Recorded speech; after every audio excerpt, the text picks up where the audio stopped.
Peter, muchas gracias por estar acá. Vamos a, antes de empezar con la parte comercial, agradeciendo al Laboratorio Teva y Eurofarma por el auspicio de este evento. Adelante, señor Urquizo, con la parte comercial, por favor.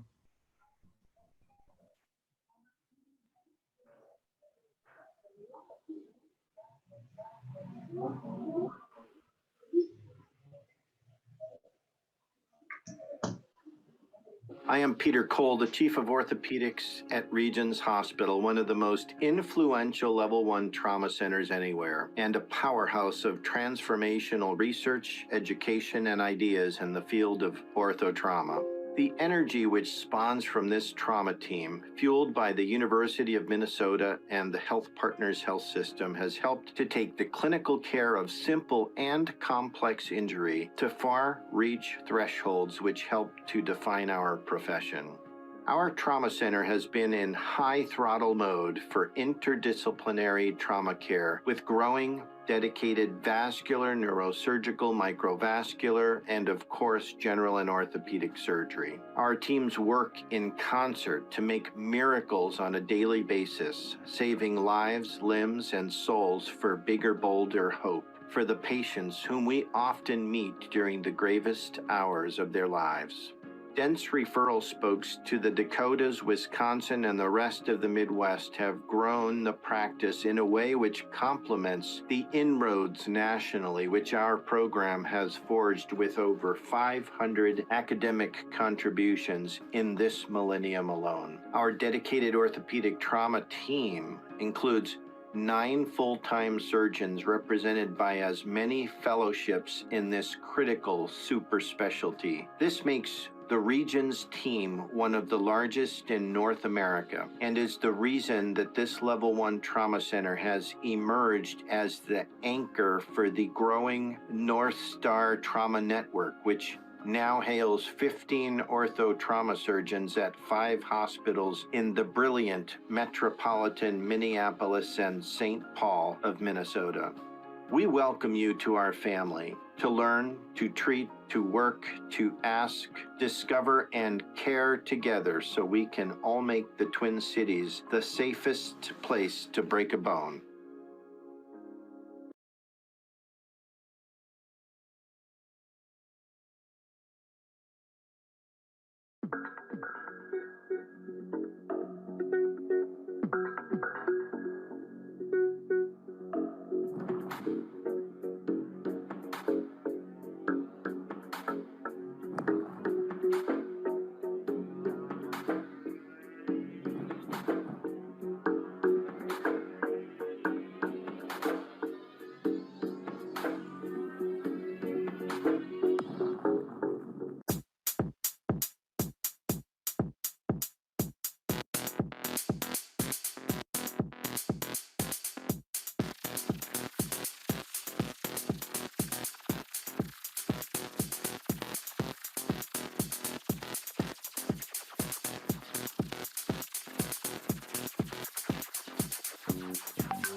En 1972 nació la empresa que dio origen al grupo Eurofarma. Estamos orgullosos de nuestras conquistas, pero miramos hacia el futuro y nos alimentamos de nuevos retos. Somos Eurofarma de hoy y Eurofarma del mañana, desde el sueño hasta la realidad, de Brasil para el mundo. Eurofarma es la primera multinacional farmacéutica brasileña, con capital 100% nacional y más de 45 años de existencia, reconocida por la comunidad médica y sociedad por promover el acceso a la salud con tratamientos a precios justos, calidad e innovación. En Brasil y en el exterior, se posiciona con destaque en el mercado al actuar en los segmentos de prescripción médica, medicamentos exentos de prescripción, genéricos, área hospitalaria, licitaciones, oncología y veterinaria. Reconocida por su calidad y excelencia, también produce para otras farmacéuticas nacionales e internacionales. Con un portafolio con más de 287 productos, 9 plantas industriales y una producción anual superior a 370 millones de unidades, ya está presente en 20 países, consolidándose como un importante player regional en América Latina. Considerada una de las mejores empresas para trabajar según el GPTW, cuenta con más de 6,7 mil empleados. Eurofarma practica la meritocracia y las conquistas de la empresa se comparten con los colaboradores y la sociedad. Para eso, ofrece un ambiente de trabajo estimulante, que valoriza a las personas y reconoce sus méritos, que se pauta por la ética, transparencia y calidad de vida. Con crecimiento superior al sector, alcanzó en el último año ingresos por 0,43 mil billones de reales e invierte 6,8% de las ventas netas en investigación y desarrollo. En Eurofarma, la sustentabilidad tiene como foco 3 grandes pilares: agua, energía y tratamiento de residuos. Esa conciencia actúa en diferentes áreas de la empresa, con inversiones vueltas a la mejoría de los procesos, la reducción de desperdicios e iniciativas que optimizan el uso de los recursos naturales. Uno de los grandes valores de la empresa es la responsabilidad social. Para beneficiar comunidades, creó en 2006 el Instituto Eurofarma, brazo social de la compañía, que ya realizó más de 77,000 atenciones directas entre adultos, jóvenes y niños, con proyectos que ponen la educación como herramienta de transformación, inclusión social y desarrollo sostenible. Esa es la manera de ser Eurofarma, una empresa que cree en los sueños y en su capacidad de superación, que mantiene aquella misma voluntad de ampliar horizontes, que nos acompaña desde el comienzo, dando nuevos pasos como si fueran los primeros, manteniendo el espíritu emprendedor, el optimismo y el deseo de hacer más y mejor. Cuanto más nos dedicamos, más gratificante es el reconocimiento. Ese es nuestro camino para seguir ampliando horizontes.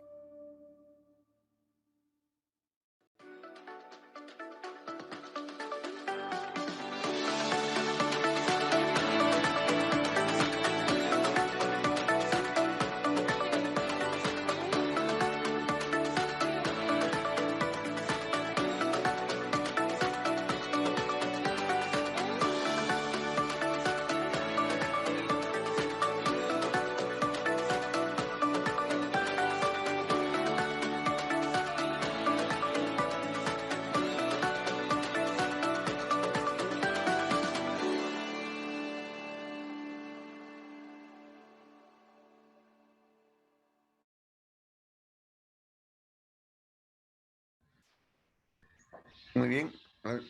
Señor Urquizo, ¿me ven? Sí, doctor. Todo, Ok, todo bien. muy bien. Podemos empezar. Entonces, ya empezamos exactamente 8:01, empezamos la charla para tener respeto con los participantes. Empezamos con el doctor Sandro Rodríguez. Adelante, Sandro. Buenas noches. Buenas noches, Marcelo. Gracias. Voy a compartir.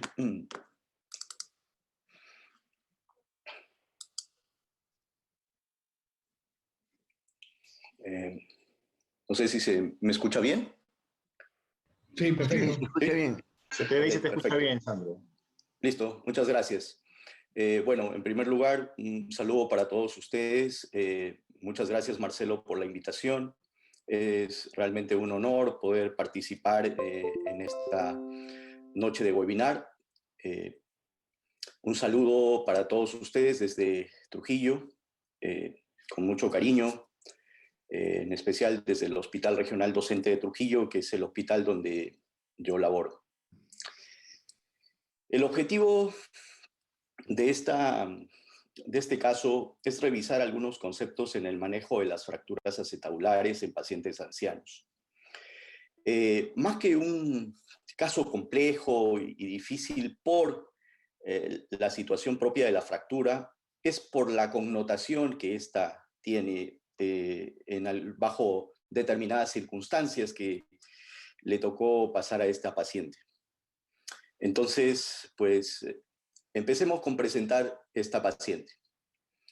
Es una mujer de 69 años de edad, ama de casa, Esta señora sufre una caída desde una altura de aproximadamente 2,30 metros. Ella estuvo en el tercer piso de su domicilio y cae al segundo piso. La atención inicial se realiza en emergencia del hospital. Ella acusa un dolor en la cadera izquierda y además también tiene el diagnóstico de un TEC leve, razón por la cual se queda en observación en emergencia durante un día. Esta paciente cabe señalar que no tiene ninguna comorbilidad asociada.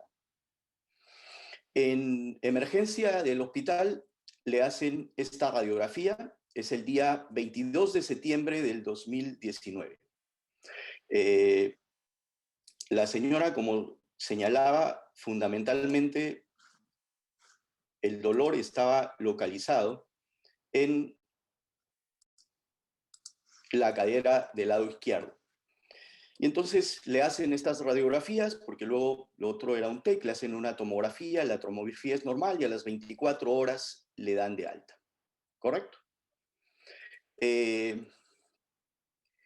¿Hubieran hecho ustedes alguna cosa diferente con esta señora? El dolor modera. Aquí quisiera plantearles la siguiente pregunta. Por favor, David.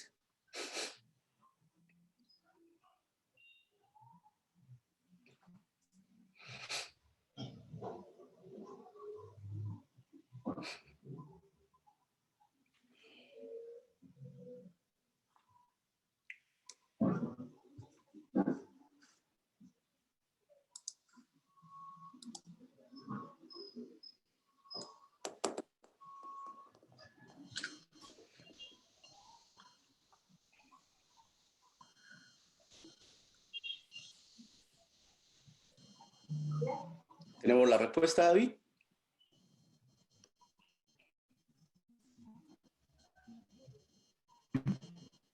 Ok. Muchas gracias, David. Muy bien. Pues la mayoría se inclinó a hacer una tomografía pélvica. Me gustaría escucharte, Marco. ¿Qué opinas tú con respecto a las respuestas? En efecto, o sea, normalmente ante una situación de una sospecha de una fractura, uno tiene que pasar por el tomógrafo. Si bien es cierto, existen las incidencias oblicuas de Judet, que son la ilíaca y la obturatriz, si es que la circunstancia lo amerita, ya podemos solicitarla sin ningún problema. Ahora, hay un inconveniente con respecto al entrenamiento también del personal tecnólogo de rayos X con este tipo de incidencias. Varias veces han sucedido de que no le toman como tal, y le toman o una inlet o outlet de pelvis, y a veces terminas perdiendo un poquito de tiempo. Si la circunstancia es estar en una emergencia, tenemos un tomógrafo a la mano, yo creo que lo más adecuado sería sacar una tomografía. Si es que no tenemos un tomógrafo a la mano, vamos a transportar la realidad y vamos a sacarlo de lo ideal. Obviamente las radiografías oblicuas de Judet van a ayudar bastante. Ahora, nótese que para el entrenamiento, en este tipo de imágenes, siempre es útil las radiografías oblicuas de Judet, pero si estamos en una situación algo apremiante, la tomografía probablemente sea lo más útil, lo más rápido y lo más efectivo. Correcto. Muchas gracias, Marco.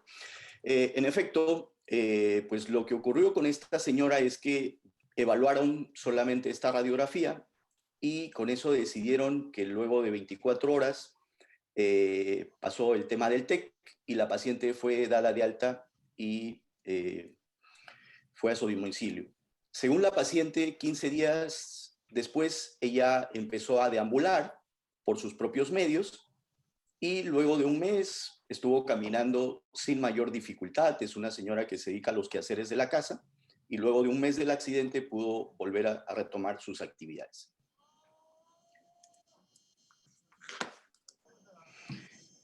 La historia continúa. 5 meses después de ese accidente, 5 meses después, esta señora tiene una caída ya desde su propia altura. Ella tropieza con un can en su domicilio y vuelve a presentar dolor en la cadera izquierda.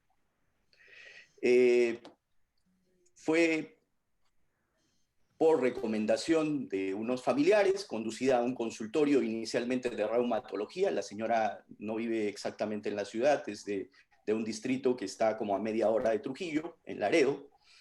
Y entonces va a un consultorio de reumatología y luego lo refieren al consultorio externo de traumatología. Con esta radiografía ya, esta es tomada el 29 de febrero del 2020. Muy próximos ya a ingresar a la cuarentena. Y entonces eso hizo que pues hayan ciertos problemas con esta paciente. En el consultorio se le recomendó hacer una tomografía, pero a los pocos días, como saben ustedes, aquí en el país entramos en cuarentena y entonces la paciente no se hizo esta tomografía sino hasta unos 4 meses después, el 22 de junio. Y esta es la tomografía de esta señora. ¿Correcto? Y entonces, a diferencia de lo observado en la radiografía inicial, pues en esta tomografía sí evidenciamos un gran desplazamiento, ¿no? Y igualmente también en la radiografía ya se ve pues un desplazamiento importante, una fractura acetabular. ¿Correcto? Esta es la tomografía que se le hizo. Estamos ya desde la última caída, 4 meses. Fue evaluada por un médico, le sugirió hacer una cirugía. La señora no tenía los medios, sabemos que los hospitales en nuestra ciudad están complicados, y entonces fue a su domicilio. Obviamente en este momento sí estaba ya en cama, no podía deambular absolutamente nada, y se pasaron varios meses hasta diciembre. En diciembre ya nosotros aperturamos también la consulta en el hospital y entonces nos llega con esta radiografía y esta nueva tomografía que se hizo en ese mes, en el mes de diciembre. Marco, disculpa, Sandro, un ¿Sí? poquito más rápido, si no, no vamos a alcanzar tu tiempo, por favor. Ah, perfecto. Listo, Marcelo. Muy bien. Entonces, hasta ahí tenemos esta fractura, ¿correcto? Una fractura acetabular. Algunas cosas importantes de las fracturas acetabulares: 18% de las lesiones de pelvis son las concernientes al acetábulo. En los últimos años, los pacientes de edad avanzada, mayores de 60 años, ha incrementado 2.4 veces la frecuencia, es bastante importante. Y las tasas de mortalidad están alrededor entre el 8 y el 25% en este grupo de edad, en personas mayores de 60. Es además más frecuente la fractura en la columna anterior por impacto fundamentalmente lateral, que es lo más frecuente, asociado fundamentalmente a osteoporosis. Y las fracturas de la pared posterior suelen ser más conminutas, ¿no? Los mecanismos, la mitad de ellos son caídas desde su propia altura, caídas simples. Algunos algoritmos que nos ayudan fundamentalmente a realizar la clasificación de las fracturas de acetábulo. Muchas veces, obviamente, no contamos con tomografía, pero es importante las incidencias de Judet, las oblicuas, para que nos puedan ayudar en la toma de una decisión. Y la clasificación de Judet, con la cual nosotros vamos a poder planificar el tratamiento en personas mayores de 60 años, fundamentalmente en la columna anterior. Es bastante frecuente cuando son de las simples, pero en las asociadas es la columna anterior más la hemitransversa posterior y ambas columnas, ¿no? Nosotros nos planteamos algunos algoritmos para el tratamiento, ¿no? En este tipo de fracturas, donde hay que restaurar completamente la articulación y hacer una cobertura adecuada de la cabeza femoral, pues casi el mayor porcentaje de tratamiento es quirúrgico. El tratamiento no quirúrgico está solamente destinado a aquellas personas que no caminan, que tienen una osteopenia muy severa, ¿no? O que fracturas que tienen cierto grado de estabilidad. La osteosíntesis para aquellos pacientes que tienen una función deambulatoria y que son capaces de tolerar los procedimientos quirúrgicos, ya sea la reducción abierta más osteosíntesis o asociada también a una artroplastía parcial, ¿no? Veíamos el manejo conservador, que tiene algunas implicancias, sobre todo el tema de mantenerlos encamados a los pacientes por mucho tiempo, ¿no? Y usualmente por eso es que recomiendan alguna literatura, pues, ir hacia el tratamiento quirúrgico, ¿no? Algunas complicaciones que nos generan estas fracturas de acetábulo, básicamente lesiones neurológicas, también asociadas a problemas vasculares, ¿no? Y algunas variables asociadas con artroplastía total de cadera tardía, ¿no? Sobre todo donde hay mayor sensibilidad, es con reducción no anatómica de fracturas, el desarrollo de necrosis avascular, o cuando hay alguna artroplastía de lado contralateral, ¿no? Las tasas de conversión de osteosíntesis hacia artroplastía total de cadera andan alrededor de la tercera parte, ¿no? El aflojamiento de implantes acetabulares cementados, en aproximadamente la mitad de estos implantes se pueden aflojar, y los no cementados dan 90% excelentes y buenos resultados, ¿no? Se recomienda además usar copas con múltiples agujeros, es lo más recomendable, ¿no? Y eso es fundamentalmente lo que nosotros hicimos con esta paciente, ¿no? Le colocamos una prótesis total de cadera con una copa de revisión y multiagujeros, ¿no? Eso fue lo que decidimos hacer en esta señora. Hace unos días, básicamente un mes después de la cirugía, recordemos que esta señora se pasó casi un año después de su accidente para ser operada, casi un año después la hemos operado, y esas son las condiciones actuales. Para llevar a casa, las fracturas acetabulares en ancianos son un reto para el ortopedista. El tratamiento quirúrgico hay que considerar dos cosas que son fundamentales: la experticia del cirujano y la capacidad que tenemos nosotros en nuestros hospitales para poder desarrollar este tipo de procedimientos quirúrgicos. El tratamiento multidisciplinario, que es muy importante. Los pacientes no quirúrgicos se les recomienda movilizar lo más precoz posible. No se recomienda ni la tracción ni el reposo en camas prolongadas. En pacientes estables, la osteosíntesis, ya sea abierta o percutánea, y en casos de severa osteoartrosis preexistentes o que van a predisponer a un fracaso, pues la artroplastía. Gracias por vuestra atención y no sé si todavía tengo tiempo para poder generar algo de discusión. Tú me dices, Marcelo. Sí, Sandro, muchas gracias.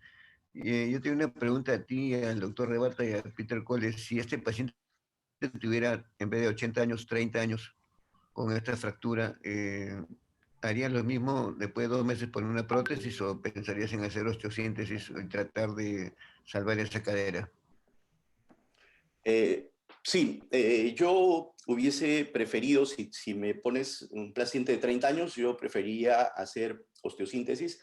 Recuerda que, tal como lo hemos mostrado en la radiografía y la tomografía, no se ven signos de necrosis avascular en la cabeza, así que básicamente decidimos esto por la edad de la paciente, ¿no? Pero sí, yo creo que hubiese dado chance en un paciente de 30 años de hacer osteosíntesis. ¿Lo harías tú o buscarías a alguien que lo haga? Porque yo creo que no lo haría, me equiparía. Llamo a Peter Cole. Yo creo que sí. Marco, ¿qué opinas? Si fuese 2 meses de fractura de antigüedad, yo intentaría osteosíntesis, ¿ah? Ya bueno, hemos tenido ahí en el Almenara no pocos casos con 2 meses, mes y medio, y ahí te puedes dar incluso cuenta de la diferente respuesta de cada paciente, porque en algunos casos 2 meses no había consolidado mucho, no había mucha fibrosis. Hemos tenido casos en los que 2 meses significaba una consolidación casi con remodelación, o salvo que nos hayan mentido a la hora de poder registrar la fecha de accidente, pero con 2 meses intentaría y 30 años de edad intentaría una reducción abierta y fijación interna. Gracias, Marco. Peter, buenas noches.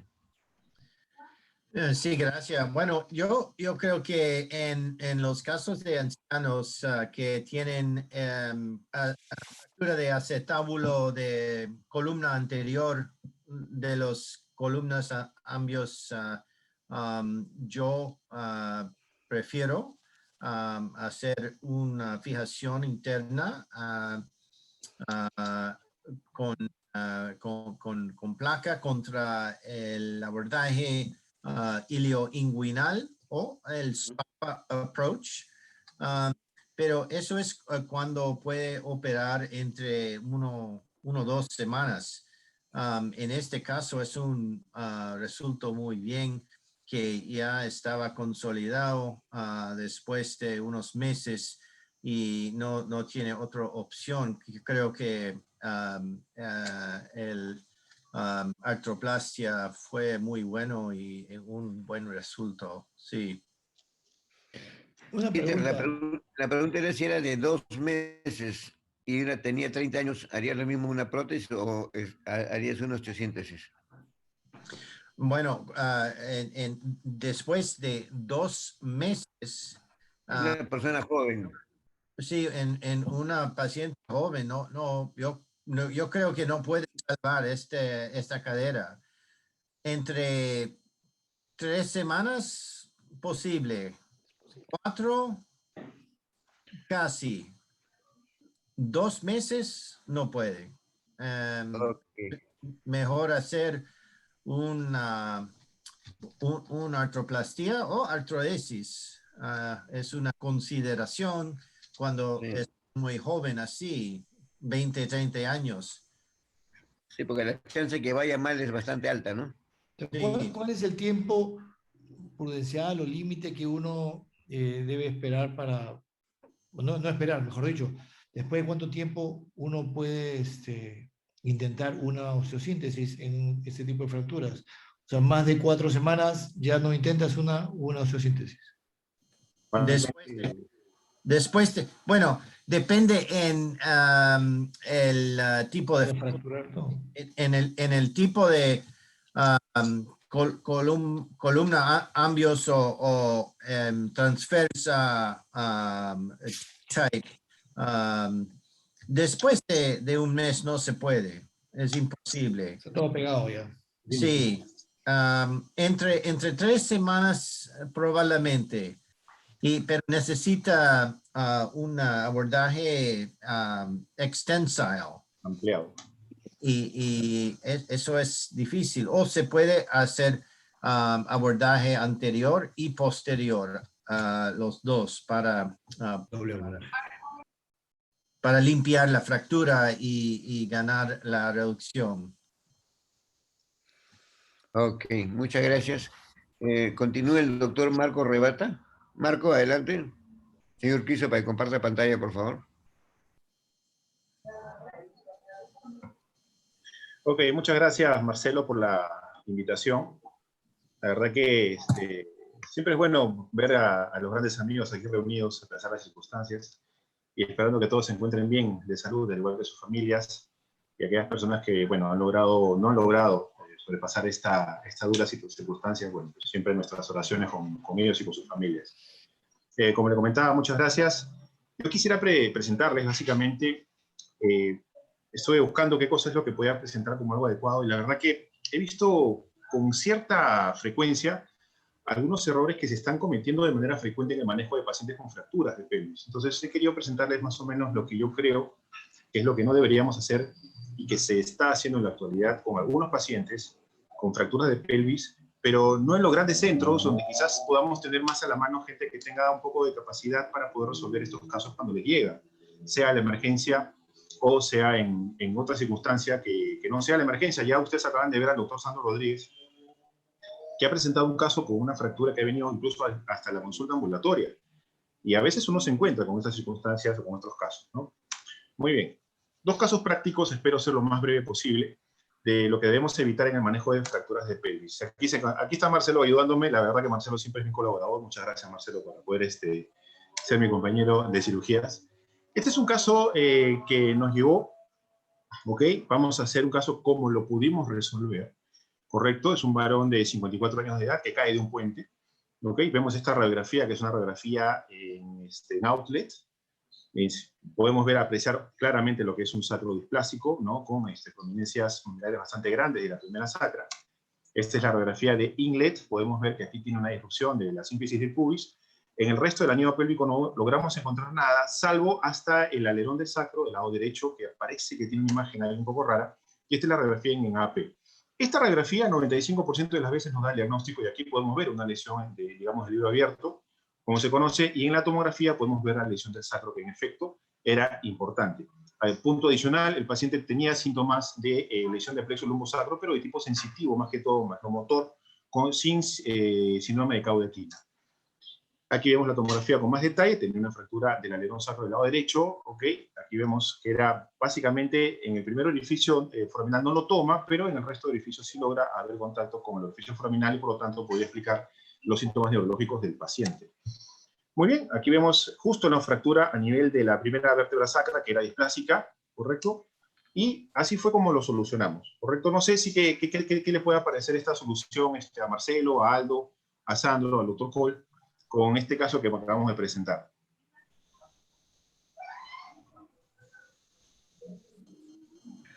Bueno, la solución me parece correcta. Cerraste la parte anterior y la parte posterior igual con 2 tornillos. Yo creo que lograste una adecuada reducción y una buena osteosíntesis. ¿Ya hubieras hecho algo distinto, Aldo? No, la verdad que no, quizás tú... No, la verdad que no. Tus tornillos son un poco cortos, me parece, pero nada más. Adelante, adelante. Te escucho. Sí, tengo unas preguntas. Quiero saber si tiene una inlet and outlet radiografía y también ¿dónde empezaste? ¿En el frente o de posterior? Perfecto. Aquí tenemos la radiografía en AP. Esta de acá es la outlet, ¿no? Podemos ver el detalle, cómo se respetan las foráminas. Qué pena, no me tomó la inlet, pero bueno, tenía la radiografía inlet, qué pena que no la he podido pegar de manera adecuada. Pero bueno, ¿cómo fue el inicio? ¿Cómo empezamos? Nosotros en el hospital tenemos por costumbre de que si es que es una lesión en libro abierto en la cual el arco posterior tiene disrupción parcial, los ligamentos apilares posteriores están sosteniendo la hemipelvis y evitan que se ascienda, comenzamos la cirugía por adelante, ya que de esta manera el arco posterior, la cara anterior del arco posterior puede lograrse reducir. Entonces, en este caso, empezamos primero por adelante, le colocamos la placa en la sínfisis del pubis, y después le colocamos los tornillos sacroiliacos de rosca total, ¿no? Porque queríamos evitar una sobrecompresión y, por lo tanto, agravar el cuadro neurológico del paciente. Aquí podemos ver cómo en estos casos, en especial, cuando tenemos sacro displásico, no podemos pasarle el tornillo transilio transacro, porque obviamente el pedículo no lo permite, y tenemos esa pequeña dificultad. Y el tornillo S2, quisimos pues, ponerlo de manera, digamos, transilio transacro, pero podíamos ofender un poco la forámina del lado izquierdo, y obviamente lo que no vino, que es con síntomas neurológicos del lado sano, del lado izquierdo, que salga en el postoperatorio con eso, y nos pareció bastante adecuado en este caso, ¿no? Como les decía, primero adelante y después atrás, en este caso en especial. Cuando tenemos ascenso de hemipelvis, procuramos primero ponerle a empezar atrás y después adelante, con algunas excepciones en donde a veces colocamos pinzas de reducción en el arco anterior y después seguimos trabajando en el arco posterior para volver luego a hacer fijación definitiva del lado anterior. Así como más o menos solemos hacer en el hospital. Uno de los problemas que a veces puede existir en estas circunstancias es no respetar los corredores de seguridad, y que a eso traía este caso, ¿no? No sé si tienen alguna otra pregunta para continuar. Ok. Yo también, yo prefiero empezar anterior también. Creo que es una buena idea cuando es un subluxación contra el sínfisis, así, porque se puede obtener una reducción anatómica adelante, en el frente, y eso va a reducir posterior muy bien para que puede poner los tornillos en el en posterior. Yo creo que cuando usas tornillos de compresión versus tornillos así de neutralización con todos los threads. Full thread, claro, rosca total. Y justo también hay una pregunta de Juan Carlos Álvarez, que hace la pregunta, rosca total, pregunta. En efecto, si tenemos una fractura que ha agarrado las foráminas y que además está con síntomas neurológicos, es muy probable de que a la hora de hacerle compresión a esa fractura estemos lastimando más las raíces nerviosas, o en caso que el paciente haya llegado sin síntomas neurológicos, hacerle que aparezcan estos mismos. Por eso es que cuando hay fracturas que afectan las foráminas, lo correcto es no hacer compresión, y es por eso que están viendo ustedes tornillos de rosca total que son más que todo posicionales, no de compresión.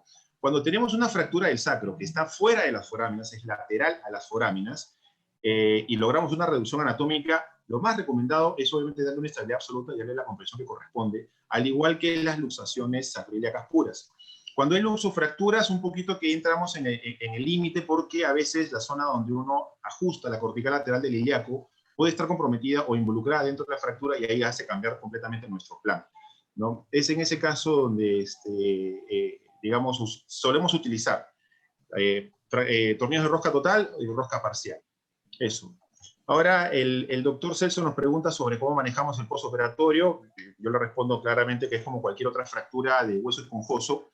Le diferimos la carga hasta más o menos la tercera semana, y en casos donde colocamos tornillos transilio transacros, le hacemos prácticamente una carga casi total a las 2 semanas, pero siempre con muletas. Esa es la asistencia. Muy bien, continuando. Para que quede claro el siguiente caso, es saber respetar los corredores de seguridad. Ustedes pueden ver que tenemos acá un sacro displásico, que el S1 está prácticamente por delante de la línea que puede unir ambos ilíacos. Entonces, aquí podemos ver cómo este tornillo que está por debajo es el tornillo a la S2 y está en posición adecuada, no se va para adelante, no está violando ninguna raíz, ni tampoco forámina, ni tampoco para atrás, y el tornillo de S1 que se está dirigiendo en esa posición correspondiente. Podemos ver cómo están caminando por ese corredor de seguridad que todos nosotros, cuando nos dedicamos a cirugía de pelvis, la recomendación es ir a un cadáver y romper al cadáver en 1000 pedazos, por decirlo de alguna forma, para poder saber cuáles son justamente estos corredores. Este caso les quería traer justamente a cotación, porque hemos visto algunos casos de que no se han sabido respetar estos corredores de seguridad y hemos tenido problemas. ¿Alguien más pregunta? Víctor Barrientos pregunta, ¿doble placa en sífisis púbica? ¿Cuándo está indicado? La doble placa, Víctor, en sífisis púbica es una indicación que se utilizaba mucho antes, después como que la desaconsejaron y ahora ha vuelto a la moda. Recuerden que esto es muy dinámico, y si bien es cierto, la doble placa está indicada en algunos casos donde necesitas más sujeción mecánica de la sínfisis del pubis, te podría ayudar cuando una sola placa podría ser insuficiente. Inclusive hay estudios biomecánicos donde aconsejan el uso de la doble placa. Bien, espero haber sido claro con esto. Ahora, también es una pregunta muy buena. Cuando hay mucho inestabilidad posterior, comunicación desplazado, o en casos que tienen mucho osteoporosis, o en una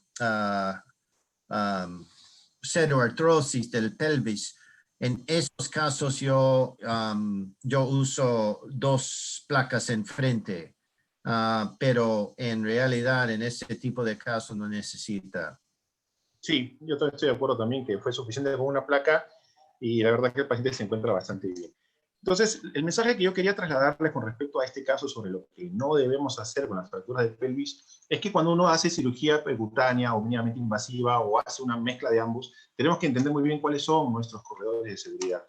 Tenemos corredores en todo, digamos, la primera vértebra sacra, la segunda vértebra sacra, columna anterior de la pelvis, columna anterior del acetábulo, arco anterior de la pelvis, columna posterior de acetábulo, la zona supraacetabular, los ilíacos, tanto inclusive que los usamos mucho para osteotomías periacetabulares. Es decir, tenemos una gran cantidad de casos de pacientes que nos sirven este tipo de ayuda. Este fue un caso de un varón, correcto, 34 años, intervenido por una fractura de pelvis y acudió por dolor al hospital en la región pélvica cadera del lado derecho. Tenía adicionalmente una fractura expuesta de tibia distal derecha que terminó después en una amputación porque tuvo malfunción, pseudoartrosis, lesión neurológica también de esa zona, y que adicionalmente tenía lesión del plexo lumbosacro con síndrome de caudequina, o sea, no tenía erección, no controlaba el esfínter rectal y estaba con una sonda urinaria. Pero venía por un dolor que era 7 de 10 en la escala visual análoga en la zona glútea del lado derecho. Entonces, lo que me llamó la atención, aparte de la deformidad evidente, obviamente uno no puede ponerse aquí de juez que lo hizo bien, que lo hizo mal, porque la verdad eso no ayuda ni al paciente ni tampoco a nosotros, simplemente es tratar de resolverlo. Lo que me llamó la atención fue la orientación de los tornillos, porque podía ver incluso hasta el hexágono del tornillo. Y me parecía como que estaba mirando o muy atrás o muy adelante. A la hora que lo examinaba encontraba pues múltiples prominencias en la pelvis, y le decidí sacar una radiografía y le dije, ok, lo que puedo decirte es que esto es una deformidad pélvica severa. Si tienes dolor, está indicada una osteotomía para poder nivelar la pelvis, y porque además tiene un acortamiento como de 4 centímetros. Entonces yo dije, ok, para poder sacar un tornillo de esta naturaleza, primero vamos a pasar a sacar una tomografía, y en la tomografía con contraste me encontré con esto. Tenía un stop a nivel de las arterias ilíacas, y yo dije, aquí ya la cosa se pone delicada. ¿Cómo no va a haber sabido respetar los corredores de seguridad de una fractura mal reducida nos puede llevar a esto? Y cuando le hicieron la reconstrucción, en efecto, tenía un stop, y esto podía ser porque estaba el tornillo arrimando la estructura vascular o porque la había perforado y se había como que pseudo remodelado, no sabíamos. Le hicimos la consulta a los vasculares y me dijo, cualquier cosa que esté sucediendo ahí, tú sacas ese tornillo y todo se va a arruinar.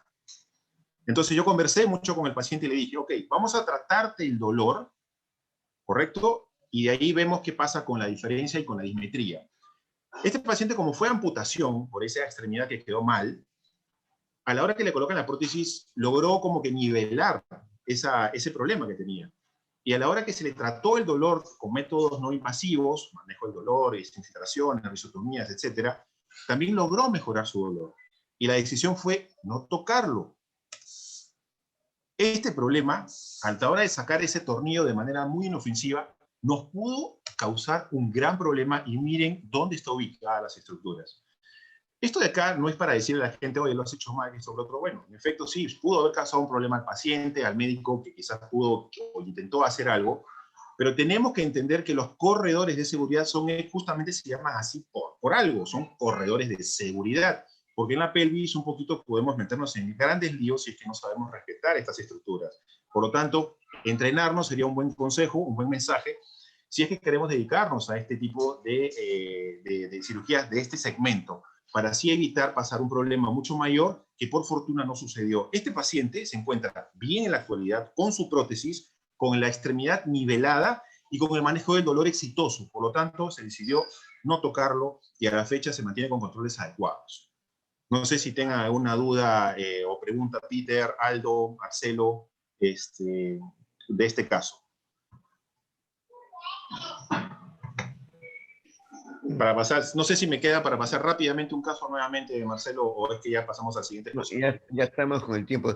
Bueno, ¿qué hiciste en este caso? ¿Lo dejaste así o lo llegaste a operar? Está así, no lo he tocado, está así, el paciente tiene muy pocas molestias porque está con una prótesis de la extremidad que le amputaron. Tenía, como te comentaba, una diferencia y una dismetría bastante marcada. Y yo decía, ok, lo que se puede hacer, si una vez que se recupere esa fractura que tuvo, que fue muy compleja, muy complicada, no tuvo un tratamiento exitoso, se infectó, se evaporó desinfectada, comenzó a tener múltiples problemas en una extremidad con lesión neurológica, y lo amputan. Entonces, antes de eso yo le había comentado que se podía hacer una osteotomía pélvica para poder nivelarle la deformidad que tenía en la pelvis, y así también nivelarle la dismetría de las extremidades. Pero yo ya estaba pensando en qué hacer con los vasculares a la hora de quitar estos implantes. Y ojo, que estamos hablando de implantes que se encuentran en zonas bastante peligrosas. Uno que se encuentra en canal raquídeo, otro que se encuentra entre la arteria y la vena, no sé cómo interpretarlo, porque obviamente está golpeando alguna de estas estructuras, y otro que está golpeando la arteria ilíaca del lado izquierdo. ¿retiramos esto o no retiramos? ¿Qué tanto vamos a mejorarlo si lo retiramos? Entonces, esa fue la pregunta que nos hicimos en el equipo de pelvis en su momento ahí en el hospital, y nos dimos cuenta que si logramos controlar el dolor y el paciente recupera la dismetría con una prótesis de extremidad, el único problema que le quedaría por resolver a este paciente sería la dificultad al sentarse, o el sitting imbalance, porque el paciente se sentaba y notaba que caía para un costado. Entonces le dijimos, ok, ¿qué tanto te molesta esto? Poco, doctor. Una cirugía que vamos a hacer muy poca ganancia, con muchos riesgos, probablemente hubiese sido peor, y el paciente hasta ahora se encuentra así y no lo hemos tocado. Le hemos dicho que hay una posibilidad de que esto pueda empeorar más adelante, sí, y que estar atento nomás a sus síntomas. Marco, ¿y tú qué cosa Dale. crees que puede haber pasado? Porque me Varias parece cosas. difícil pensar que alguien ha puesto el tornillo de esa forma. Quizá, yo creo, Marcelo, o está sea, de atrás. O sea, a la hora que nos reunimos entre nosotros es inevitable preguntarse eso, ¿no? O sea, ¿qué pasó? Lo que pasó es que obviamente fue un mal resultado, de una mala reducción. O sea, normalmente los corredores de seguridad son amplios y seguros cuando haces una reducción anatómica. Pero si tu reducción no es anatómica, ese corredor de seguridad comienza cada vez a estrecharse y estrecharse y estrecharse hasta que casi es inexistente. Y a mí lo que me parece es que aquí ocurrieron eso, o sea, no hay corredor de seguridad, sumado a que no hay reducción, sumado a que no hay un poco quizás de experiencia, no lo sé, faltó entrenamiento quizás, claro que sí. O sea, aquí no se trata de señalar con el dedo lo que se hizo mal, acá lo que tratamos es de que todos mejoremos. Y digamos, el mensaje en este caso, ¿cuál sería? Entrenamiento. Hay que entrenarse para evitar que estas cosas sucedan y que obviamente el paciente se vea perjudicado en el supuesto caso que alguien se haya atrevido a sacar estos tornillos. Eso es todo. O sea, yo creo que fue una confluencia de varias cosas, la tormenta perfecta, por decirlo así, y menos mal que no nos atrevimos a sacarla. Porque la verdad, yo con este resultado, no, o sea, yo ya estaba preparándome qué hacer en caso sea necesario sacarlo, ¿ya? Perfecto. Pero por fortuna el paciente mejoró sus valores, mejoró el dolor, mejoró la dismetría, y solamente le quedaba el desbalance al sentarse. Entonces, le dijimos qué tanto era capaz de tolerar eso, y es un paciente joven, y la verdad que no le fue mal, así que ahí lo preferimos dejar porque a veces terminas haciendo más daño cuando estás entrando a reparar este tipo de situaciones. Peter, ¿algún mensaje final para esto? Bueno, eso es un caso muy, muy difícil ahora. Yo creo que es importante sacar los implantes posterior y que hace eso con el ayuda de cirujano vascular, porque si acaso hay lesiones de los ilíacas, ¿no? Pero creo que después de sacar los implantes posterior, necesita tracción en el lado derecho, y el tracción debe quedar semanas para colocar el hemipelvis del lado derecho en mejor posición, y necesita también fijar en frente y fijar posterior. Yo prefiero en esos casos de malunión o de pseudoartrosis, hacer un abordaje adelante y sacar el cicatriz, movilizar y poner en posición prono para abrir atrás. La misma cosa, necesita sacar el cicatriz y movilizar posterior, y después poner anteriormente otra vez para poner placas. Necesita todo el tiempo el tracción para el lado derecho, el tracción para bajar el pelvis, y también está bastante posterior. Está el hemipelvis está próximo y posterior, así que necesita colocarlo. Es un es una cirugía en etapas, ¿no? Tiene diferentes etapas, anterior, posterior, fijación, posterior, fijación, así. Correcto. Ok. Gracias. Tiene que romper doble placa, Marco, adelante. Sí, le pusieron doble placa, pero cuando hacemos osteotomías para nivelar, ¿no? Hacemos justamente lo que menciona Peter, o sea, pasamos por ahí, ponemos boca arriba, osteotomía. Luego ponemos boca abajo, osteotomía. Luego tracción. Y tracción pesada, o sea, le ponemos supracondilo, comenzamos a jalarlo, hasta que, a ver hasta dónde nivela.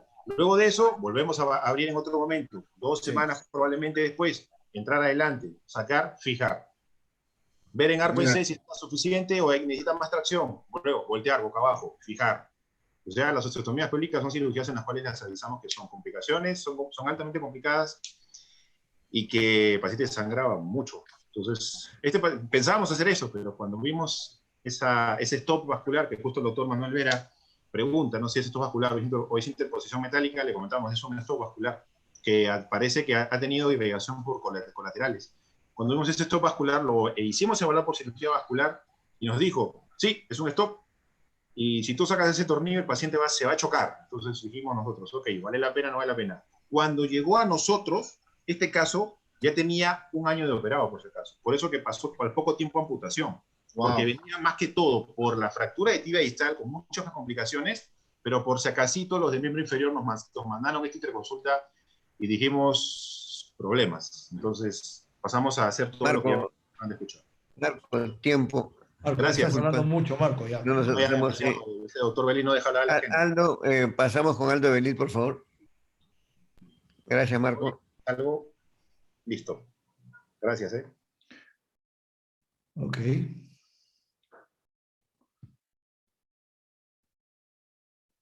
¿Listo? Ok, bueno. Nuevamente, gracias por la invitación. Yo me voy a alejar un poco de la pelvis porque está bien fea, esas cosas matan, así que vámonos un poquito más lejos. Vámonos para el fémur o la rodilla. Escandaloso tenía que ser el Aldo. Muy bien, bueno, vamos directo al grano por cuestiones de tiempo. Ese es un paciente varón de 64 años que tuvo un accidente de tránsito en la carretera en octubre del 2019, sin antecedentes previos, y tuvo, producto de ese accidente, una fractura de la parrilla costal izquierda, con un tórax inestable, una fractura de fémur derecho y una fractura de tibia y peroné derechos.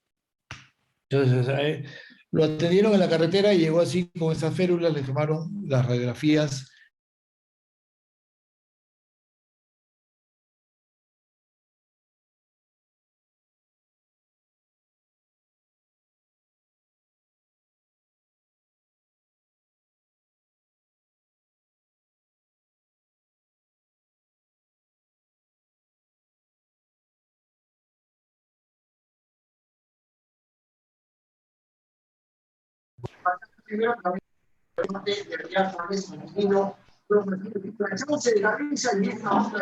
Vamos a esperar al doctor Belín, que tiene un problema técnico, creo.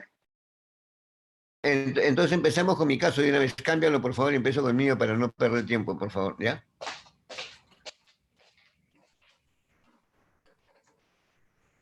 ¿Cómo entra el mío?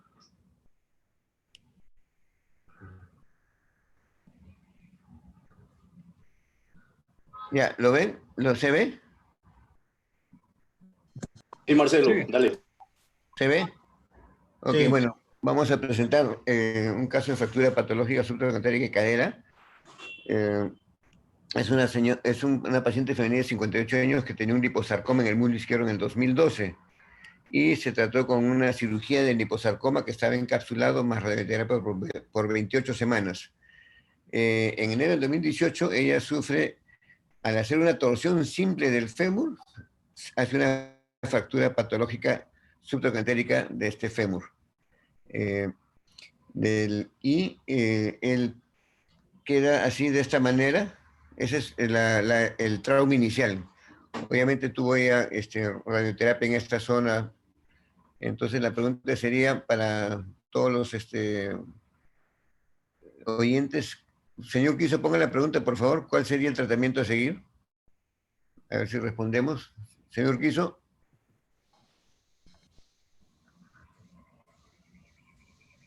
Clavo de forma proximal, placa angular 95, placa angular 135, fijación externa, prótesis total de cadera.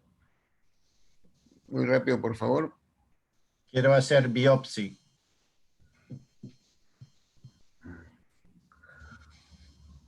Ok.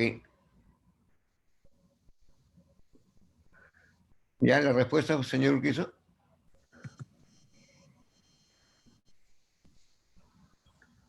Clavo de fémur proximal. Ok. Muy bien. Bueno, casi todos se van por el clavo de fémur proximal, que creo que es una alternativa que de repente yo también hubiera tomado en ese momento. Peter, ¿ibas a decir algo? Bueno, yo quería hacer un biopsia antes. Si es una lesión. Metástasis. Bueno, la pregunta es que si es un metástasis o es un tumor primaria. Sí, no tenemos la tomografía, pero no fue metástasis, fue solamente una fractura patológica. Entonces, lo operaron en otro lado y hicieron esto.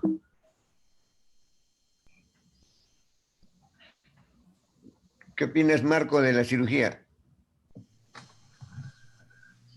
Bueno, estamos ante una cirugía tipo Cristóbal Colón. Eso. Ok, muy bien. Aldo, Eh, le pusieron una placa con tornillos, una placa de SP simple, tornillos más cemento óseo. Y ahora, señor Urquizo, la siguiente pregunta, por favor. ¿Cuál sería su tratamiento?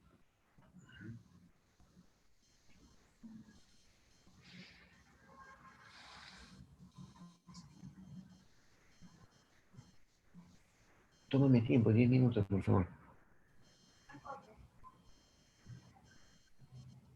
¿Ya la respuesta, señor Urquizo?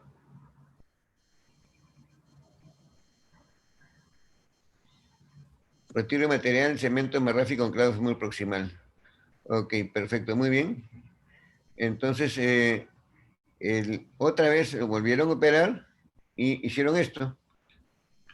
Le pusieron una placa angulada, más cemento quirúrgico otra vez, en el tiempo, a los 2 meses, la placa se rompió. Le pusieron una placa angulada de 95 y se rompió la placa. Peter, ¿qué opinas? Bueno, tengo dos pensamientos. La primera cosa es que hay un problema con la biología. Cuando tienes cemento ahí en la lesión, no se puede poner un puente de hueso ahí contra la fractura. Creo que la placa angulada es una solución bueno, está bien, pero tengo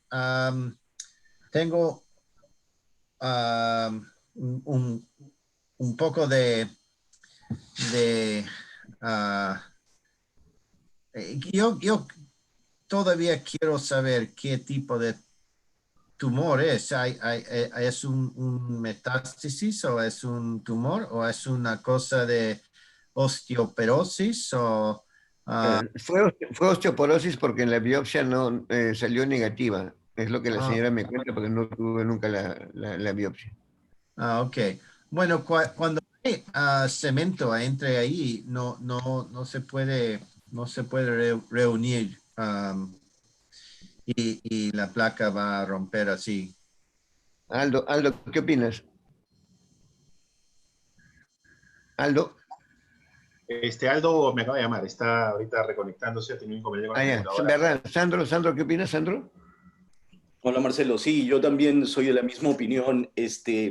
Definitivamente este implante de placa angular no es posible colocarlo con interposición de cemento óseo, ¿no? Es una estructura rígida que definitivamente va a llevar al fracaso, no es la mejor opción. No sé por qué pusieron cemento óseo, había un defecto muy grande en esa zona que trataron de sustituir con el cemento, pero definitivamente eso no es la opción adecuada. Bueno, entonces el caso fue que la señora 2 años se quedó así porque ya tuvo miedo de volver a operarse, se asustó y dijo, no, mejor me quedo así en mi casa, tengo mi pierna y no me vayan a amputar, y etcétera, ¿no? Y al final 2 años estuvo así, hasta que llegó, yo la vi, y llegó a la clínica porque la señora empezó con un eritema en la zona con calor, leve temperatura, y cuando le hicimos los análisis, tenía una PCR de 70, creo, y una velocidad de hidratación de 50, y con una zona eritematosa. Entonces tenía ya, al parecer, infección en esta zona.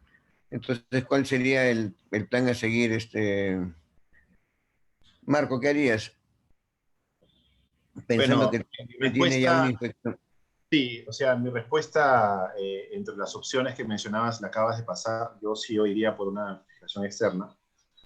Ya, en estos casos donde la fijación interna ha tenido fracasos reiterativos, retirar el cemento es una opción, ponerle fijación externa yo creo que ayudaría. Salió mal. Pero ojo que estamos ante un caso donde la sospecha es tumoral. Así que también sería importante saber qué cosa salió de esa muestra No, de biopsia. la biopsia salió negativa para Ya, metástasis. Sí, eso para ya lo cualquier dijimos. tipo de lesión neoformativa. Honestamente, yo iría a una fijación externa y le colocaría injerto. ¿Ok? Después, la otra alternativa sería la colocación de un clavo cefalomedular. También me parece válida. O sea, Ya, insisto, lo harías primariamente, no esperarías hacer una limpieza, una fijación y esperar que esté limpio, que baje la BCG, la PCR y de ahí recién hacer una definitiva, o te quedas con los 300 de inicio más injerto. a evaluar, a evaluar, a evaluar. Yo la verdad que el injerto, viendo cómo salen los valores, como bien lo acabas de decir, pero fijación externa para empezar y enfriar todo, sí. Fijación externa en estos Peter, casos. Peter, ¿qué harías tú? Este caso creo que te lo mostré alguna vez. Hola, Peter. Yo quiero operar en etapas. Primero sacar el implante, sacar el cemento, otro biopsia, culturas para ver si hay infección y poner en tracción. Después espera para los resultados de biopsia de culturas. Si son negativos, quiero hacer una placa angulada con injerto de crista ilíaca. Si es un tumor, quiero hacer un clavo también con injerto, porque si no hace algo para la problema de biología, no va a curar. Bueno, entonces nosotros hicimos una limpieza quirúrgica, retiramos el material y colocamos un fijador externo con un espaciador, o sea, con cemento, con antibiótico, limpiamos todo el cemento antiguo y lo dejamos así, con un fijador, uno que va al cuello, otro que va al cálcar y 3 abajo. Y esperamos a que bajaran los valores de BCG, PCR, retiramos el fijador y lo dejamos una semana para que cierren los orificios y de ahí,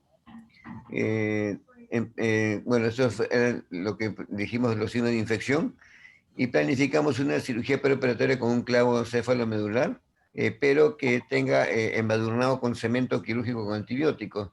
Entonces, bueno, esto es una anestesia para el dolor. Lo pusimos en arco en seco en una mesa.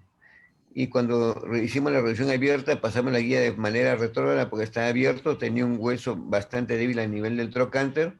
Le pasamos el clavo y con los rímers del canal limpiamos todo el canal, lavamos el canal, pusimos este clavo, lo embadurnamos con cemento y lo incluimos por dentro del canal. Y esta fue la manera como quedó en la parte, en la frontal y en la axial. Le pusimos 20 centímetros del injerto de chip en la zona, cerramos las heridas y este es el control inicial.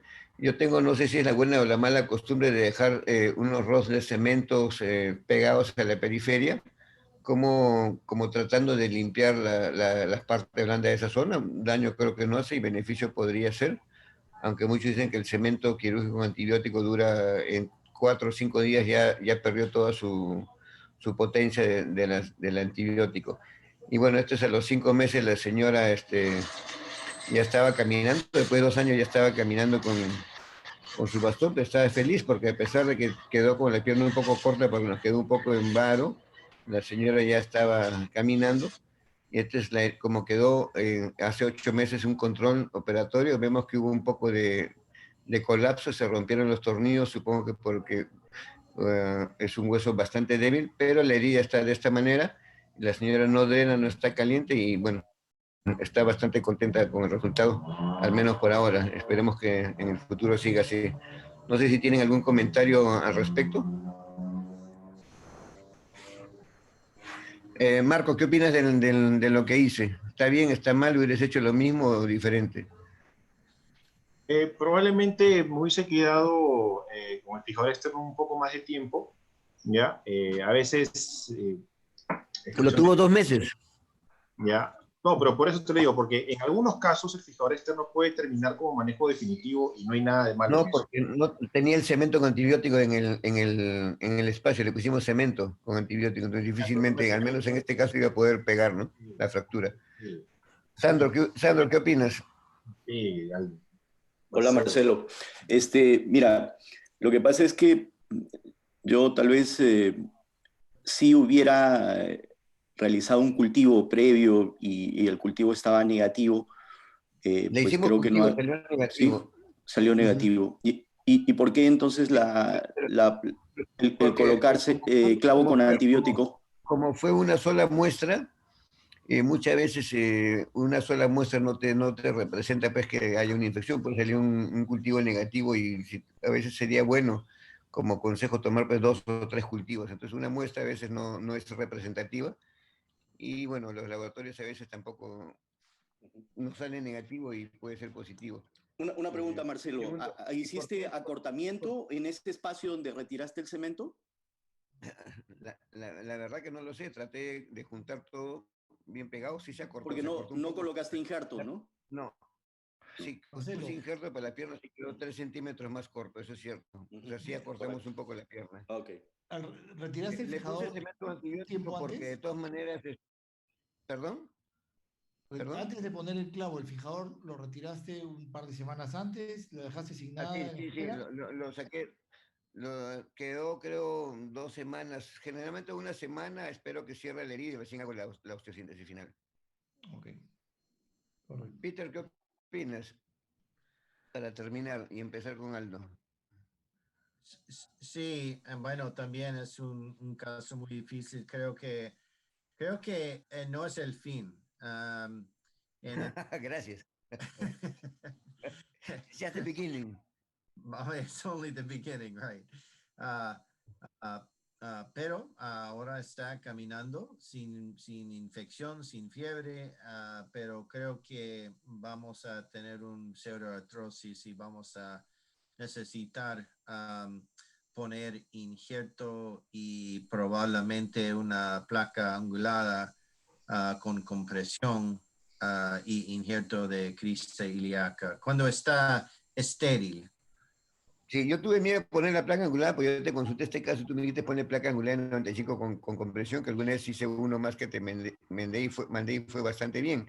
Pero en este, el hueso era tan débil que dije, Sí. la placa angular no va a soportar. Dije, y eso me asustó en querer poner Sí. una placa angular. Sí. Bueno, el Bueno, clavo el clavo está buen colocado. Sí, creo que eso no es el problema, es un problema de biológica. eso es cierto. Muy bien, muchas gracias. Aldo, si ya estás listo, por favor, empieza. Espero que sí, que no se apague la computadora. Bueno, estás Este, seguramente en dónde estarás, pues, para variar. Pasa porque le gusta deja de compartir para que yo pueda compartir mi pantalla. No, ya te he dicho, ya tienes que dejar el Apple. Sale el Apple. Sí, sí, es lo que me acaban de decir en mi casa. Marcelo, cierra tu pantalla. Señor Urquizo, por favor, no se duerma. Cierre la pantalla. Ya. Ok. Ahora sí. Oh.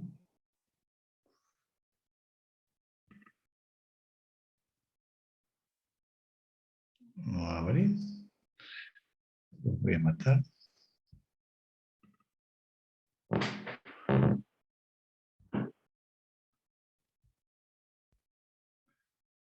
Ah, algo está pasando acá.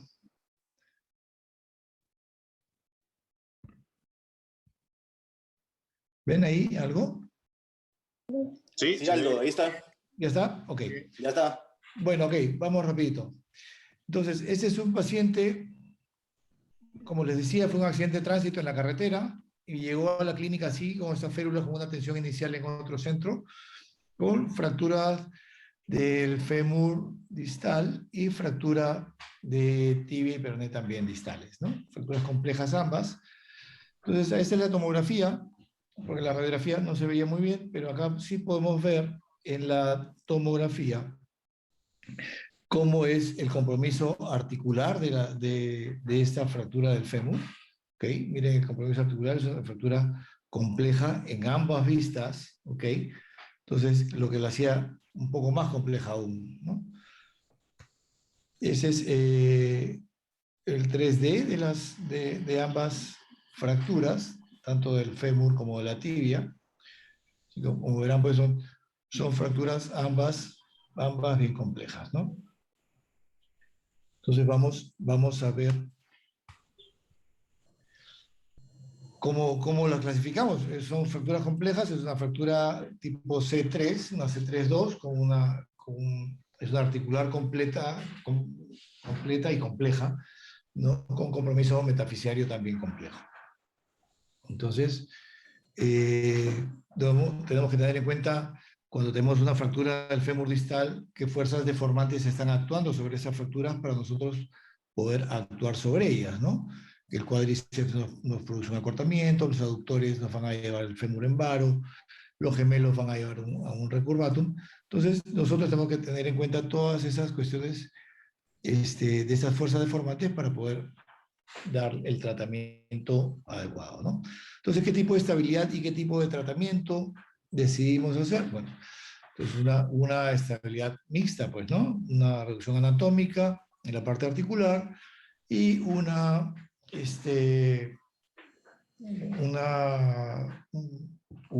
estabilidad relativa en el componente metafisiario y diafisiario, ¿no? Obviamente restituyendo la longitud, la alineación y la rotación. Pues eso fue lo que nos propusimos, eso fue el resultado inicial.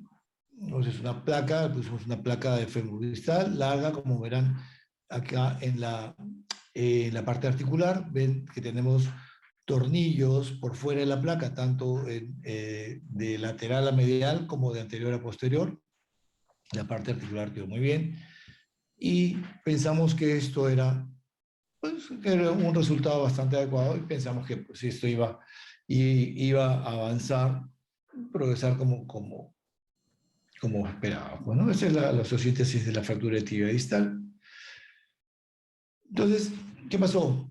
A los 7 meses, el paciente evolucionaba bien, hacía su fisioterapia, pero la fractura no terminaba de consolidar, ¿no? Y a mí ya me asustaba, después de 7 meses, que no termine de consolidar toda esta parte medial. El paciente todavía caminaba con su andador, no lo soltaba por un poco de temor. Entonces, pasados 7 meses, teníamos que tomar una decisión. Entonces, señor Urquizo, dígame, mándeme las preguntas, por favor.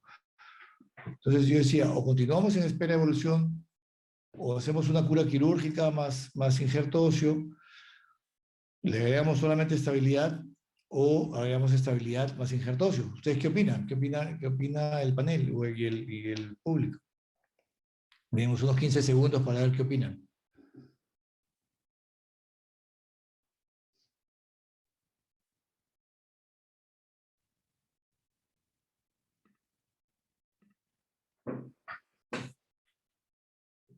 ¿Ya tienes algunas respuestas?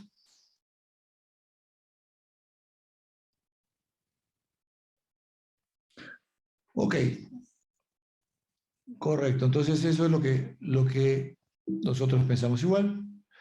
Entonces teníamos esas opciones. Agregarle una fijación externa para darle más estabilidad, poner una placa medial o colocar un clavo retrógrado. ¿Qué opinan ustedes de esas opciones? Señor Urquizo.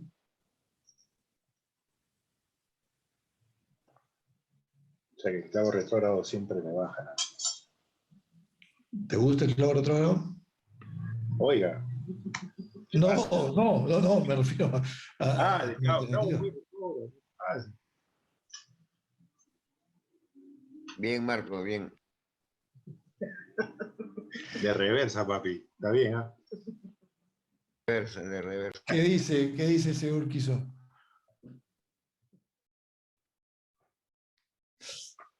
Ok, es correcto. Entonces, eso es lo que también se nos ocurrió.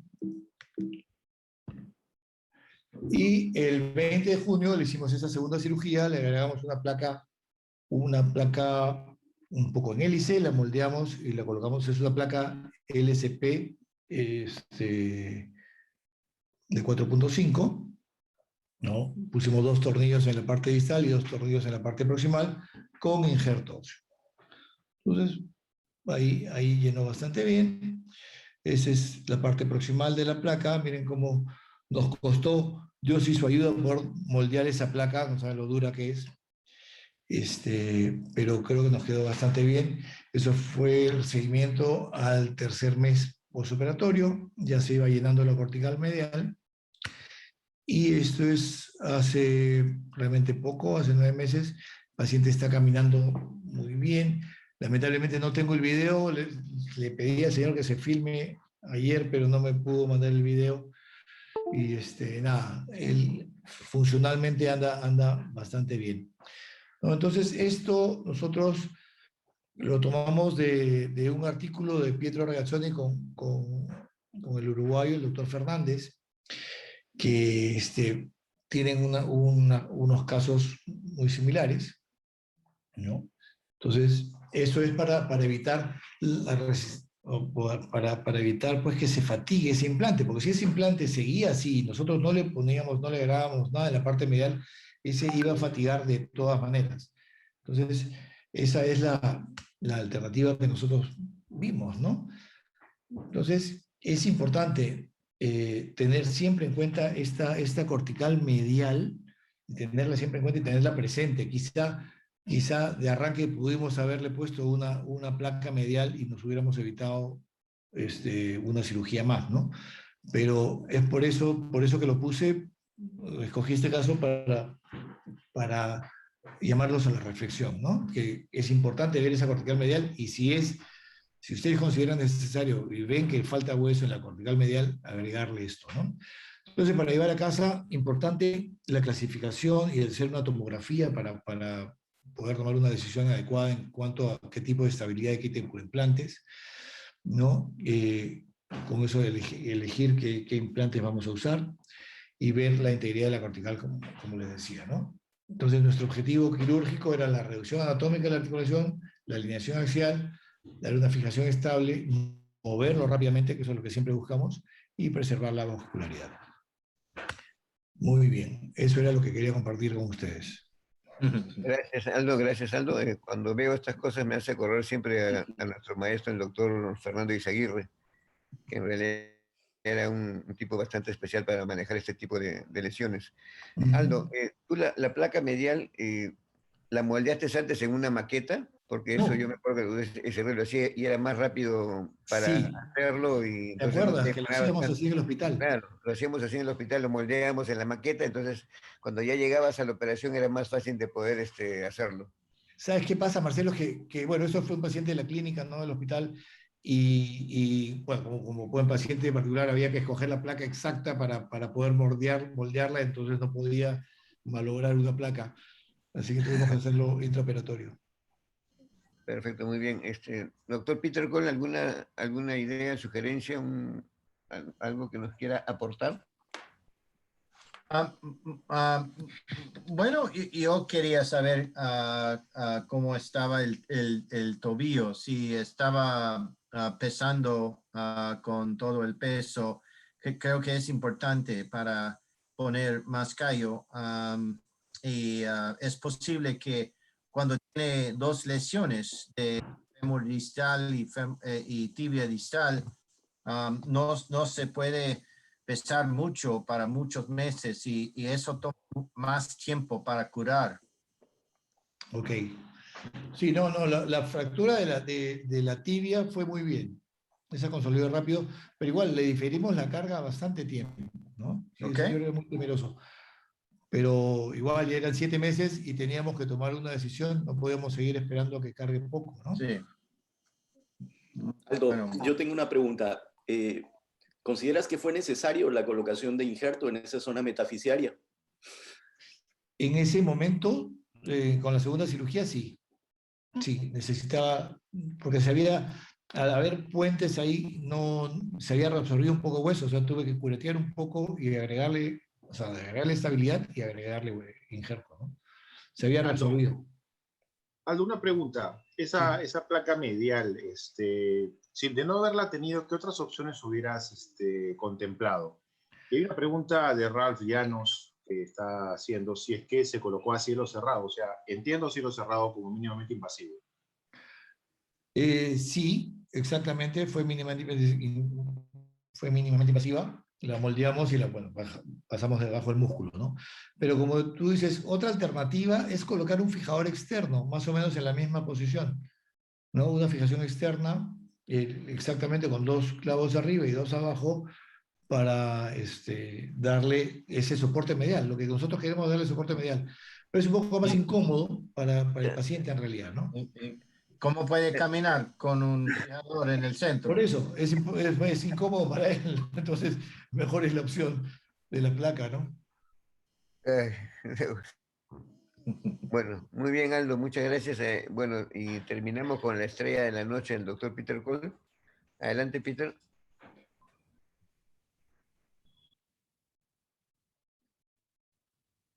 Para que comparta la pantalla el doctor Cole, el señor Urquizo. Saquen la cara de Aldo Belit, por favor. Lo puede hacer, no, lo puede hacer de su computadora. A ver, tiene que buscar compartir share screen Abajo. y elige la pantalla donde está su presentación. Ok. Bueno, yo voy a presentar un caso en que es una nueva pasión mío y es la cirugía de la escápula y también en combinación con las costillas. Así que hay un hombre de 54 años y bueno, tenía un choque en el snowmobile que tenemos aquí en el norte de Minnesota. No hay mucho de esos en Perú. se puede ver en el radio X del pecho que tiene mucho neumotórax y enfisema con el aire en los tejidas blandas ahí. Tenía un tubo para los pulmones, para el neumotórax, y se puede ver que las costillas están muy desplazadas, ¿no? Y se puede ver también cuando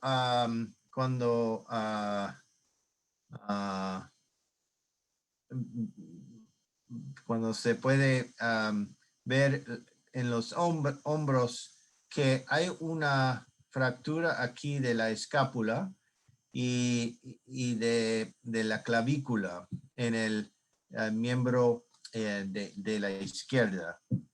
Así que en esos casos, ¿qué debemos hacer? Aquí es la tomografía. se puede ver la fractura de la escápula, la fractura de los costillos muy desplazado, muy grave. Y también es un hombro flotante porque también tiene la fractura de la clavícula. Y se puede ver en el CT scan que las costillas están muy desplazadas.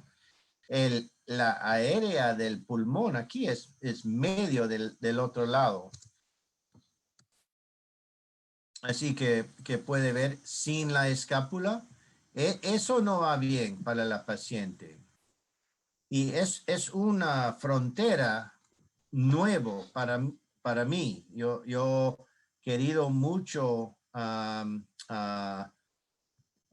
hacer la fijación de las costillas. Pero es importante cuando hay lesiones en el lado mismo de las costillas, de la escápula y de la clavícula, necesitamos seguir muy cerca. Así que eso es 4 días después de la operación para las costillas. Se puede ver. Los pulmones están de bastante aire en los 2 lados ahora. Pero también la pregunta ahora es si eso es suficiente.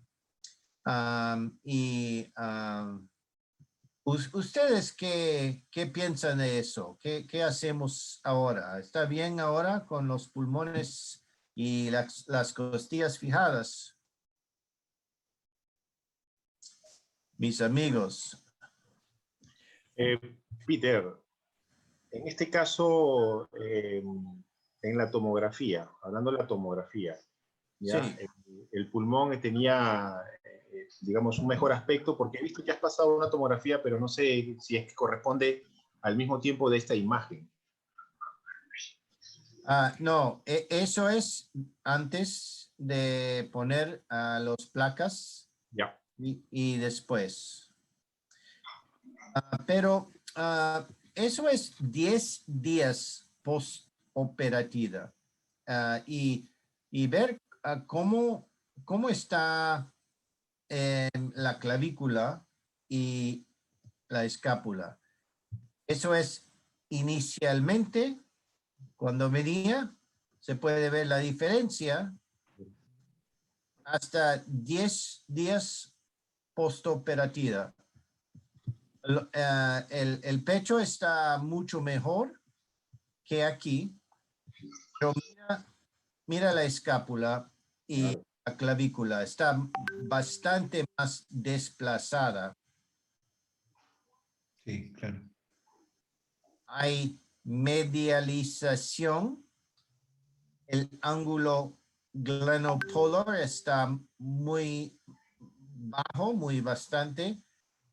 Y la clavícula ahora está más angulada. Ok. Él no tenía una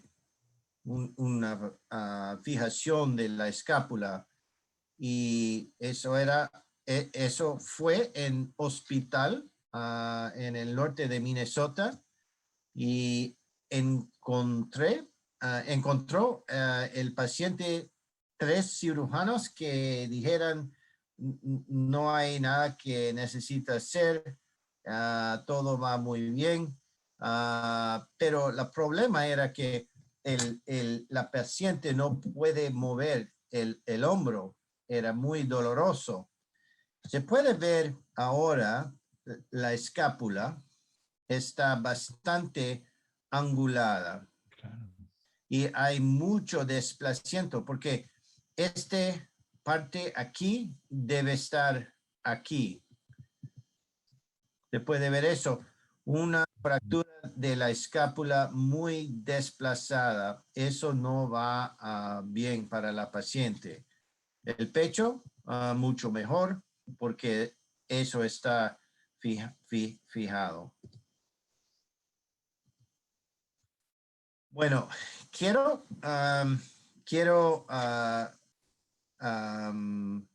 ver que eso se llama medialización de 4 centímetros. Ok, eso al centro, 4 centímetros, es muy desplazado. Y eso se llama el ángulo glenopolar. Cuando es menos de 20, necesita operar. Esos son las indicaciones que yo publiqué bastantes veces, los indicaciones para operar. Medialización más de 20 milímetros, 2 centímetros. Angulación de más de 45 grados en la vista scapula Y. Y eso es probablemente el más importante, el glenopolar angle, el ángulo glenopolar, cuando es menos de 22 grados. También cuando hay 2 lesiones del superior shoulder suspensory complex, se llama un hombro flotante. Cuando hay desplazamiento de la escápula y de la clavícula, es un hombro flotante. Eso es una indicación para operar. También cuando tiene desplazamiento de la articulación más de 4 milímetros, eso es una indicación porque es una lesión de la articulación. Es importante fijar esos. Así que vamos a regresar a nuestro caso. Tenía un ángulo de glenopolar de 12 grados, muy grave, porque normal es más o menos 40 grados. Medialización de 4 centímetros, muy grave. Ok. Así que yo operé y yo hice una osteotomía con osteotom. Y se puede ver la fractura después de quitar todo el callo y bueno, fue como una osteotomía. Esos shunts es para mover el parte superior y eso fue un periarticular clamp para colocar mejor. Eso es el ángulo superior de la escápula y el border lateral está bien colocado ahora.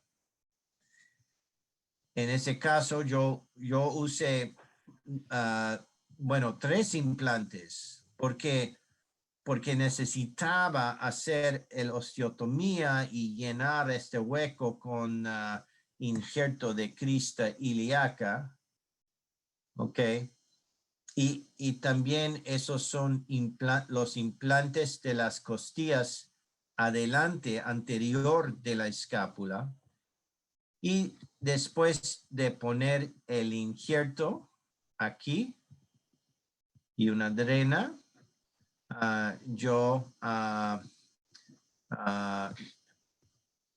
bueno, eso es al fin de caso. Ahora se puede ver el ángulo glenopolar es mucho más mejor. Ok, ahora es como 40 grados. Antes de la operación era como 10 grados. Eso es el hombre. Después.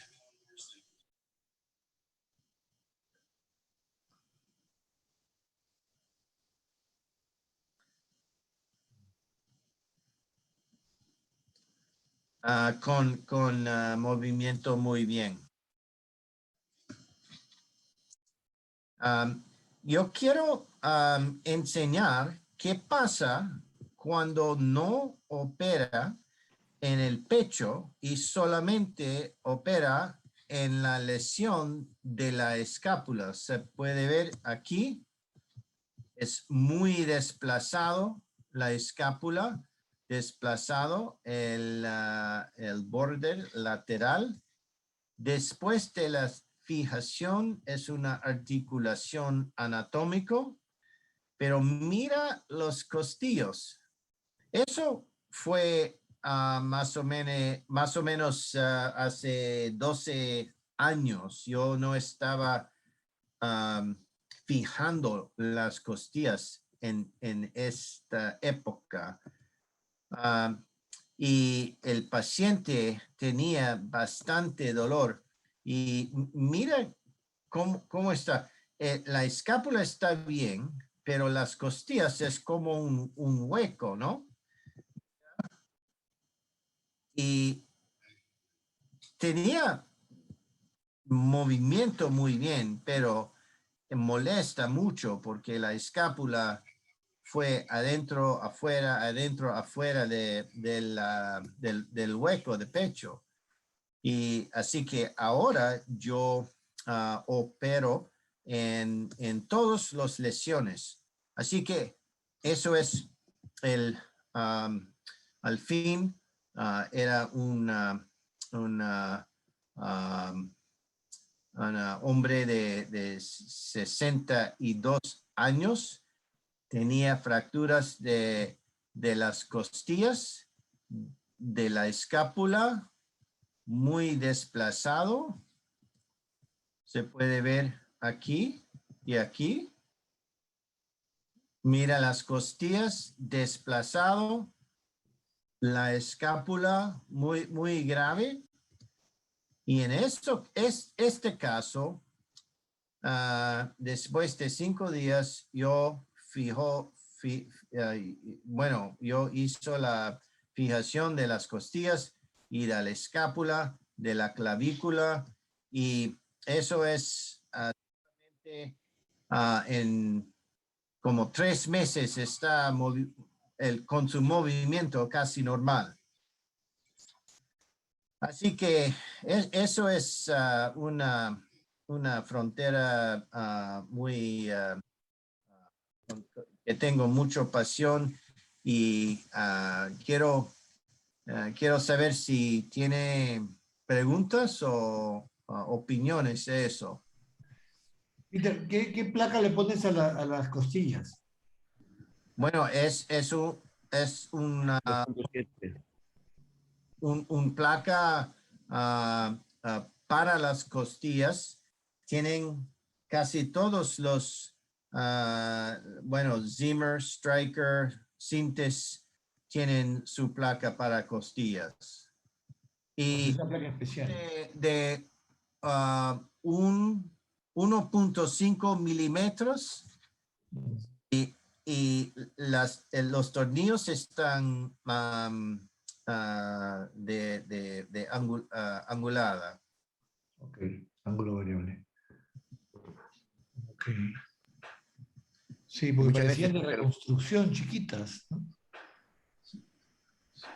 Sí, las costillas tienen una distancia de 10 o 12 milímetros nada más. Ok. Con tornillas anguladas. Y si la fractura es solamente de parrilla costal y no asociada a escápula o clavícula, ¿también la fijas igual? Sí, yo creo que es importante fijar todos los huesos que están desplazados, porque si no, el paciente no va a rehabilitar muy bien. Y como el caso primero, no fijaron en la escápula y tenía un resultado muy grave. Así que, bueno, yo yo hizo muchas investigaciones en la escápula y creo que es un hueso muy importante que tenemos estudiar mejor y fijar más frecuentemente. Sí, muchas gracias, Peter. Y también vi algunos trabajos que cuando los pacientes están en cuidados intensivos, los que se operaron de las fracturas de las costillas, se recuperan mucho más rápido y en cuanto a morbilidad y mortalidad comparado con los que no se fracturaron las costillas, con los que no se operaron las costillas. Sí, en bastante randomized controlled trials. Ahora sabemos que los pacientes que tienen fijación de las costillas para el flail chest, las indicaciones flail, cuando hay más de 3 costillas fracturado en 2 lugares, es un flail chest. Así que en esos pacientes recuperan mucho más rápido, con menos tiempo en el intensive care unit, mucho mejor dolor y menos complicaciones de neumonía y también en unas investigaciones de mortalidad es mejor. Muy bien. Bueno, si no hay más preguntas, Marco, ¿alguna pregunta, Sandro, para cerrar la sesión de hoy día? No, me declaro completamente, digamos, nunca he tratado estas lesiones, así que... Solo tengo una pregunta, perdón, Peter. Como en el primer caso que presentaste, cuando son múltiples fracturas costales, ¿cómo haces para el tema de los abordajes? Bueno, tengo una charla en esa cosa solamente para los abordajes.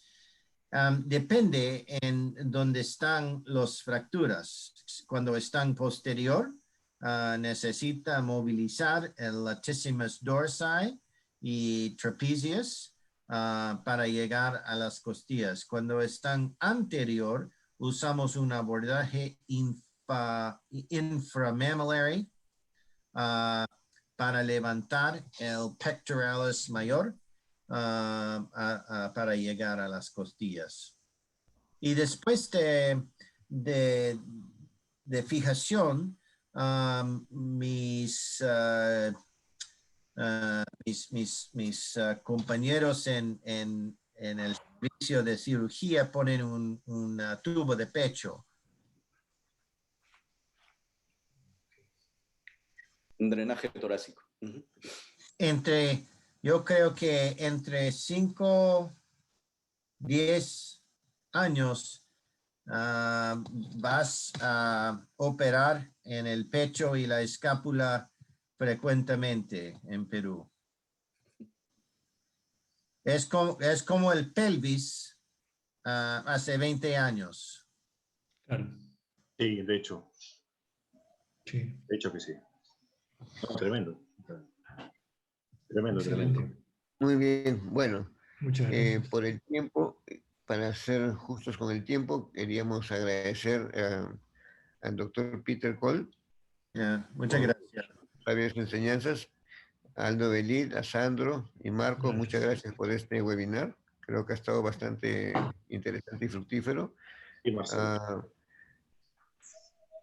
Peter, una despedida para decir chau a los amigos peruanos, que acá te queremos mucho. Como dice Marcelo, que yo quiero bastante los peruanos. Es mi país segundo. Yo hago muchos viajes a Perú a visitar a Lima y también tengo una misión en Pucallpa para hacer tratamientos ortopédicos para la gente ahí en Pucallpa. Es una organización cristiana que se llama Scalpel at the Cross bueno, querido mucho a tu país y tengo muchos amigos ahí. Es un honor presentar con ustedes y como siempre yo